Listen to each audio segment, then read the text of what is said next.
meu filho, porque o mundo é tão terrível. Isso também é tratamento para a alma de um pai. Está entendendo? Tudo isso uma pessoa que não tem filho nunca vai saber, e o diabo sabe disso.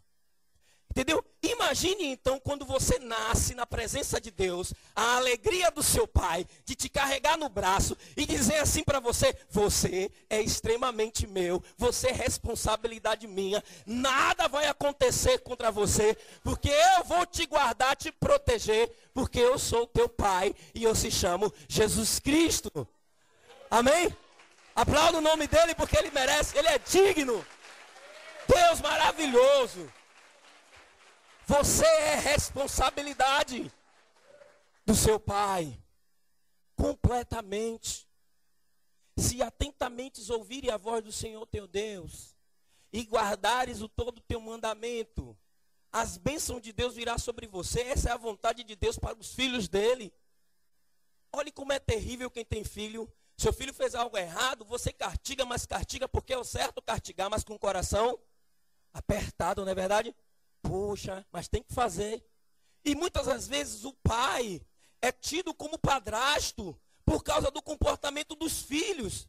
As pessoas no mundo, quando algo acontece errado com ela costuma colocar a culpa em Deus, como se Deus fosse culpado, mas Deus é pai. Amém? E ele não é culpado muitas das vezes de nossas atitudes, como muitas das vezes o nosso filho, ele toma atitude e muitas das vezes nós pagamos o preço. Mas pagamos o preço por quê? Porque ele cometeu algo errado e nós somos responsabilidade sobre ele. Amém? Quando você vai para o livro de Jó, você vê que Satanás ele vai diante de Deus. E diante de Deus já mesmo na argumentação. E Jó fala assim, Deus fala assim: você conhece meu filho Jó? Tá calor? Você conhece, por favor, nem aumenta aí, bota 17. Você conhece meu filho Jó? É homem íntegro, reto, se desvia do mal? Aí o diabo, lógico, se você enche ele de bênçãos. Então Deus permitiu que ele tocasse. Aí quando você vai lá, para ver quando Natan vai confrontar Davi, lá no finalzinho lá de Samuel, não lembro muito bem aonde. Sabe o que Natan fala para Davi? Porque os inimigos de Deus blasfemou diante de Deus por causa de ti, essa criança não vai viver. Quer dizer, Davi pecou. Quem foi diante de Deus falar: teu filho pecou, você não pode fazer nada a favor dele? Satanás. E muitas das vezes o pai tem que colocar o filho de castigo sem querer. Não é a vontade de Deus isso. Não é verdade? É verdade. Você faz porque tem que ser feito, senão você vai destupar a criação. Quantas crianças hoje a gente vê que não respeita ninguém? Por que não respeita ninguém? Porque os pais diz tudo, você está certo. Ele xingou a vizinha, você está certo. Ele bateu na professora, você está certo. Aí bateu, está certo. Quando cresce, bate nela. Está entendendo? Aí não tem ninguém para dizer que ele está errado. Acabou. Então, na verdade, o castigo é necessário. Então, muitas das vezes, Deus ele castiga o seu filho, não é porque ele quer, porque é necessário. E os filhos não entendem, acham que Deus ele é padrasto. Não, Deus é pai, só que ele é pai justo. Ele chorando, Deus chorando, ele castiga, mas ele tem que castigar. Está entendendo? Quem aqui assistiu a Paixão de Cristo? Todo mundo, né? No finalzinho, no começo, quando Jesus está no Getsemane chorando, e ele falando lá em hebraico, e na hora que ele fala com Deus, uma nuvem vai e escurecem a lua, não é verdade? Aquilo ali foi tão tremendo, eu acho que Deus, Espírito Santo, tem uma inspiração a Mel Gibson de forma tremenda. Que Deus teve que virar as costas para Jesus, por quê? Porque ali já não era mais a emocional de Deus, Deus não tinha como fazer nada ali. E o filho dele tinha que passar por aquilo para que as vidas pudessem ser salvas. Vocês entendem? Então Deus ele é assim. O filho dele que não pecou, ele teve que virar as costas, meu amigo, eu vou ter que virar as costas. Imagine Moá, eu e você.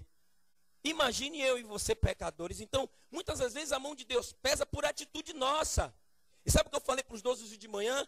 Que lá em Jeremias 17 Deus fala: o Senhor Deus, ele conhece o coração, esquadrinha em som do coração e prova, segundo o proceder de cada um. Não é o que você faz na frente do pastor, mas o que está dentro do teu coração, para dar segundo o proceder de cada um. Então o que está dentro de você, Deus dá o segundo proceder do teu coração.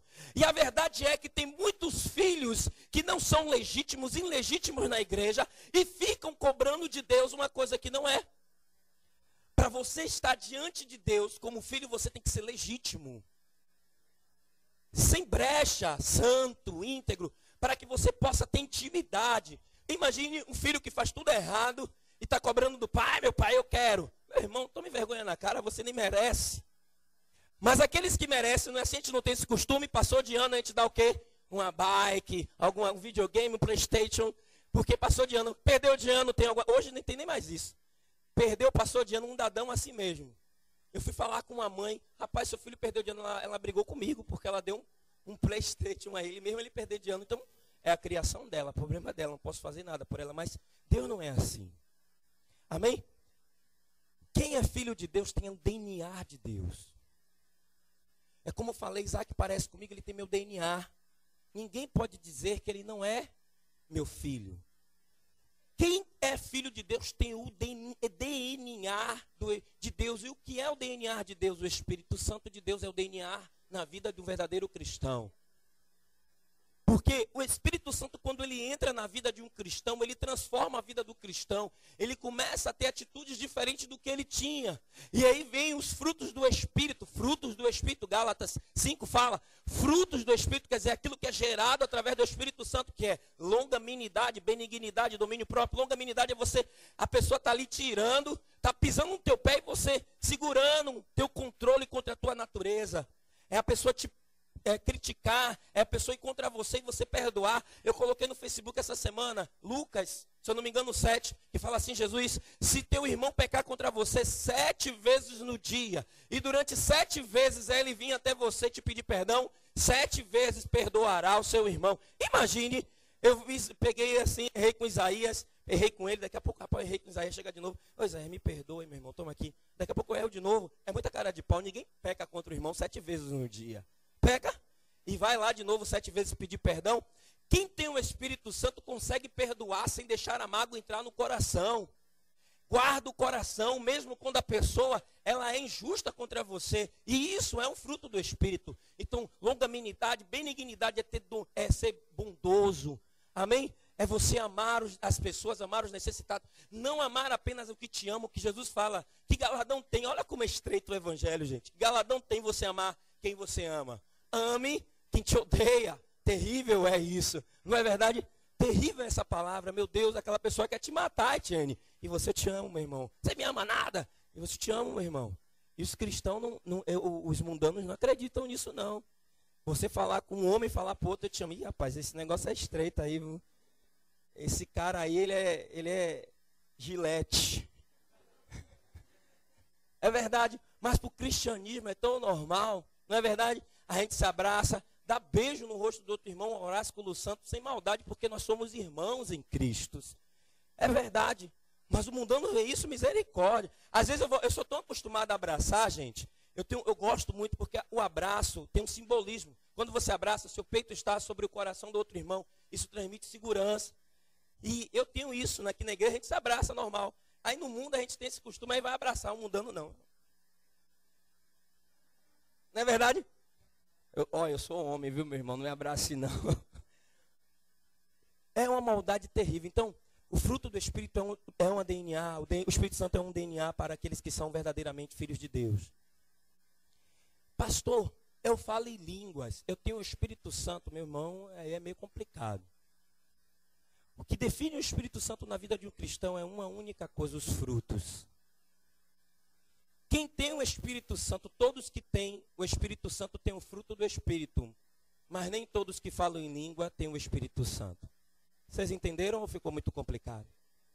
O cara tá lá, xiribicai, água na panela e na bacia, tripa na saia. Tá entendendo? É verdade. E não tem nada a ver. E a vida do cara é toda torta. Tá entendendo? Passa uma menina no... Vem as irmãs na igreja. Poxa, Irmã fulana está na excelência. Na excelência. Meu irmão, eu lamento te dizer que você não tem o Espírito Santo. E olhe que a carne, ela luta contra o Espírito, mas você tem o Espírito Santo e a carne cai por terra em nome de Jesus. Amém? Então, você pode falar o que for aí, o que diz ser língua, o que não diz, entrar no repré, levantar e cair. Se a sua vida não respalda aquilo que você verdadeiramente é, isso tudo é um engano e você está se enganando, porque ninguém engana a Deus. E Satanás está te olhando lá, dizendo, vai nessa. No final das contas, quando você pensar que vai para o céu, você vai estar aqui, amém? E vai chegar aqui, em nome de Jesus. Então nós temos o DNA de Deus. Só quem é filho de Deus tem o DNA de Deus. As características de Cristo. Perguntarem para você, você é o quê? Que religião você é? Aí, hoje é natural, sou evangélico. Aí a mídia bate tanto o evangelho. O evangelho, ele vem a palavra evangélico vem do evangelho de Deus. Mas muitos hoje conhecem o evangelho e não vivem. Porque você não tem que conhecer, você tem que viver. Pastor, eu só conheço uma página da Bíblia, mas eu vivo uma página. Você está melhor do que aquele que conhece a Bíblia toda e não vive uma página dela. Está entendendo? Então, o que você é? Cristão. Mas como é? Sou cristão porque o cristão, a palavra cristão veio de Cristo. Porque aqueles que andavam como Cristo, tinham o DNA de Cristo, pareciam como Cristo, era chamado cristão. Então quem é cristão anda como Cristo. Não é verdade? Agora, o cara está na igreja andando como um mundano e diz ser cristão é meio complicado, porque cristão é cristão. E quando eu falo cristão é cristão, não é as suas vestes, porque aqui eu piro com doutrinárias humanas. E não gosto de doutrinas humanas. Amém? Porque não é a doutrina humana que vai te mudar, quem vai te mudar é Cristo. Amém? Não é os princípios humanos que vai te mudar, quem vai te mudar é Jesus Cristo. É Ele que te confronta. Sabe, a gente não fica assim, irmã, ó irmã. Às vezes os líderes, quando tem seu discipulado pessoal com seus discípulos, confronta porque vê que é uma deficiência na vida do discípulo. Mas quer ver você sair envergonhado? Quando a gente chama assim, fecha os teus olhos e você começa a sentir a presença do Espírito Santo. Que não tem lugar onde você se esconder. E você começa a sentir que você está sujo, que as suas vestes não são referências, que as suas atitudes não são referências. Vê se não é confrontante. Você quer se esconder e não pode. Quer ir para o pó, meter a cara no chão. Aí você lembra dos erros que você praticou. Aí você, meu Deus, eu estou tão errado e a tua presença está aqui. É isso que te muda, que te transforma. É isso que muda, que faz com que você não seja apenas aqui na igreja uma pessoa aparentemente convertido, mas aonde você for, você será um cristão verdadeiro, porque aonde você for, a presença de Deus estará com você. Amém? Então você é um cristão porque você tem uma característica de Deus, você tem uma característica de Cristo.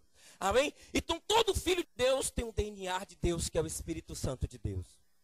Amém? Pergunte para a pessoa do teu lado, você tem um DNA de Deus?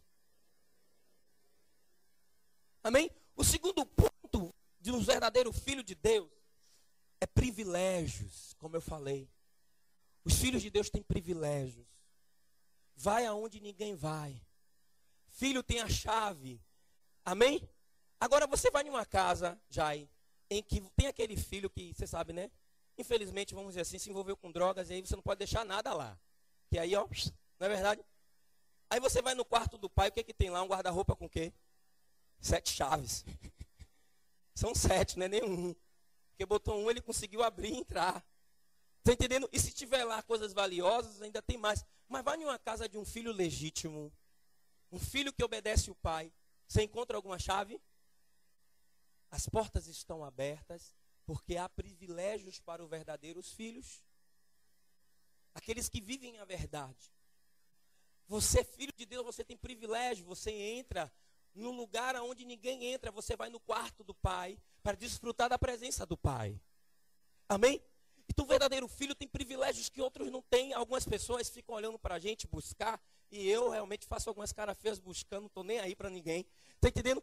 E tá vendo a gente buscar, meu Deus, eu te adoro, eu te amo, e fica assim, meu Deus, esse pessoal tá maluco. E tem pessoas que ficam olhando para o teto e olha para a pessoa, e olha para o teto e olha para a pessoa. Porque não entendem, e não tem como entender enquanto ela não desfrutar daquilo que nós estamos vivendo. Enquanto não chegar a entrar na sala do trono e experimentar a presença de Deus, nunca vai saber. Mas nós somos filhos. E quando nós sentimos a presença do Pai, é algo sobrenatural. Não há, pode ser forte o que for, chora. Amém? Pode ser o que for, ele pode ser tímido o que for, ele se torna desinibido, porque a presença de Deus libera sobre ele uma alegria sobrenatural. A presença de Deus libera sobre ele algo que ele não entenderia nunca. Então nós temos um privilégio. Às vezes eu acordo de manhã e só no fato de eu dizer assim, bom dia, meu doce Espírito, na hora. Ai, vem a presença de Deus tremendamente assim sobre mim. Aí, meu Deus, quando a gente começa, às vezes sabe o que acontece? Duda, Levita tem essas questões. A gente começa a cantar cânticos novos. A gente começa a cantar coisas novas, coisas lindas para Deus. A desfrutar de uma intimidade com Deus. Os salmos nasceram assim. Davi tinha uma intimidade tão grande com Deus que ele cantava coisas novas para Deus e surgiu os salmos. Amém? Tu és o amado de minha alma, esperado de minha alma, eu vivo só para ti. Está entendendo? Então só quem é íntimo de Deus tem essas intimidades, revelações, algo tremendos de Deus para a vida. Só quem é íntimo de Deus, Deus usa. Muitas vezes você vê assim um pastor chegar aqui na igreja e parece que conhece toda a sua vida, não é? Amém? Não é porque a gente conhece a sua vida, porque a semana que vem vai ser um pastor que vai vir aqui ministrar, o pastor William, a gente gosta dele. Vai estar ministrando semana que vem. E ele vai chegar aqui, o Espírito Santo vai usar ele para te confrontar sem saber nada de você. Por quê? Porque a intimidade com Deus te traz revelação. Só quem é íntimo com Deus tem revelação. Só quem é filho íntimo de Deus tem revelação da palavra, revelação de adoração, revelação de algo novo. Amém? Pode tentar te copiar de todas as formas, mas não tem como te copiar. Porque só a intimidade traz algo diferente sobre a tua vida. Puxa, como é que esse rapaz fez isso? Que música linda, não é? Tem uma música mesmo de Nívia Soares, Eu Te Amo, Jesus, que até hoje, meu Deus, o centro da tua vontade. E ela contando que ela vai para a parte lá da casa dela, da janela lá, e ela começa a adorar lá a presença de Deus. E ela fala que ela tem umas cadelas que são agitadas, correm para todo lugar. Mas quando a presença de Deus chega, essas cadelas deitam lá e ficam lá desfrutando da presença de Deus também. Aí você vai, puxa, que música linda, tremenda essa. Só quem tem intimidade com o Pai tem revelações para descobrir o que outros não vê. Descobrir coisas que você vai ler na Bíblia e você não vai entender, vai dizer, meu Deus, como é que ele descobriu isso? Porque o próprio Pai trouxe uma revelação para o filho. Amém? Você tem intimidade com o Pai? Diga, tenho. O amor do Pai para com o filho é diferente. O Pai ama o filho diferente. Quando você adota uma pessoa, só quem tem um coração de Deus, para adotar um outro filho tem o mesmo amor. Mas repare que é quase impossível isso no mundo que nós vivemos. Mas entenda que Deus é tão perfeito que você é filho adotado por causa do sangue de Cristo, mas você tem a legalidade de estar diante como co-herdeiro de Jesus Cristo. Que maravilha! Você tem a autoridade de Cristo sobre você. O verdadeiro filho tem plena responsabilidade do pai. Você pegar um bebê e você não der comida, menos de um ano, o que acontece com ele? Se você não der uma água, se você não trocar, ele depende de você por completo. O verdadeiro pai entende isso e o verdadeiro filho sabe que ele é responsabilidade de Deus. E se alguma coisa está acontecendo na vida dele e ele não compreende hoje, ele entende que lá na frente ele vai compreender. Porque o pai não permite nada que seja maléfico para a vida do verdadeiro filho. Ele só permite as coisas que vai te tratar. E Deus quer te tratar. Amém? Não tem para onde correr.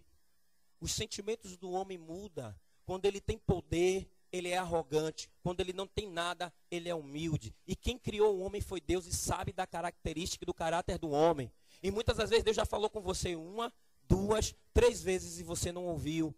E aí Deus tem que deixar acontecer coisas na sua vida para que você então compreenda e seja tratado. Deus é Deus, Ele não é padrasto, Ele sabe das suas necessidades, mas muitas das vezes você não está preparado no seu caráter para receber aquilo que Ele tem para você. Nunca nada é culpa de Deus. Deus ele falou para Jeremias: do que reclama o homem? Do que está reclamando este povo contra mim? Mas o homem é tão ingrato que qualquer coisa que acontece, ele tropeça na rua, foi culpa de Deus que botou a pedra lá. É verdade? Isso mostra imaturidade e falta de caráter para com o filho em relação ao pai. Porque se algo está acontecendo errado na minha vida, eu tenho certeza e convicção de que Deus é perfeito. E aquilo que está acontecendo errado na minha vida é culpa minha. Eu só não pude ver porque eu estou cego. Amém? Então Deus ele cuida do filho e não cuida como o homem cuida. Mesmo assim o homem pecador ainda dá o melhor para os seus filhos. Deus falou isso, Jesus falou. Se o homem com a sua natureza pecadora ainda dá o melhor, dádivas boas para os seus filhos, imagine o Pai Celestial não dará para aqueles que o amam. Ser filho de Deus traz privilégio de ser cuidado pelo próprio Deus. Deus não manda alguém babá cuidar de você. Ele vai diretamente cuidar de você. E você está no braço dele sendo cuidado. Amém? É ele que cuida de você. E quando você está no braço do Pai, você está seguro. Quem é que vai romper Deus para tocar em você se você está no braço do seu Pai? Pode alguém? Algum valente que se comprometa a fazer isso?